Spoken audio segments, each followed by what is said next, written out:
খুললে ওই ব্যাগটার ভিতরে কথা বলছেন একটা কম্বল আছে, কম্বলটা আলগি দিয়ে দেখি যে কথা বলছেন জায়গা নামাইছি পথে চাই দি 2টা বান্ডাল আছে, কতটা নোট এটা আমরা কই জানি। তো আমার দোকানে এখানে আছে, দোকান থেকে দেখছি দৌড়াদৌড়ি লাগছে, তো দৌড়াদৌড়ি লাগানো আমি বাইরে এসেছি দোকান থেকে, চায়ের কাপটা হাতে নিয়েই বাইরে এসেছি। আইসা দেখি ইমরান রাস্তার মধ্যে, তো ইমরানরা আমি দুষ্টামি করতেছে চায়ের টাকা দে, তো ইমরান আর মিয়া চা পরে খাই এই কথা করতেছে, দেখি যে লুটি দৌড়িয়ে যেতে আছে।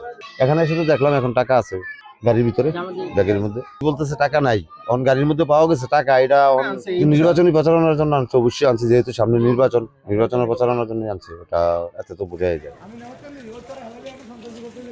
পেট্রোলিং চলমান ছিল, এমন সময় আমাদের কাছে একটা অভিযোগ আসে যে এখানে টাকা বিতরণ করা হচ্ছে। তো আমরা আসার পরে যেটা দেখলাম যে এটা বিতরণ আপনাদের ভাষ্যমতে যে আপনাদের কাছে প্রমাণ সহ আছে, বাট আমার সম্মুখে এটা উদ্ঘাটিত না হওয়াতে, এটা মোবাইল কোর্ট আইন 2009-এর স্পিরিটের সাথে যায় না বিদায় এটা জুডিশিয়াল ইনকোয়ারি কমিটি কর্তৃক বিচার্য বিষয়, যার কারণে আপনারা একটা লিখিত কমপ্লেন দেন। পাশাপাশি যাকে আপনারা আটক করেছেন, আমরা পুলিশ তাকে তাদের হেফাজতে নিয়েছে। আপনাদের লিখিত অভিযোগের ভিত্তিতে জুডিশিয়াল ইনকোয়ারি কমিটি এটার বিচার এটা বিচার করতে পারবে।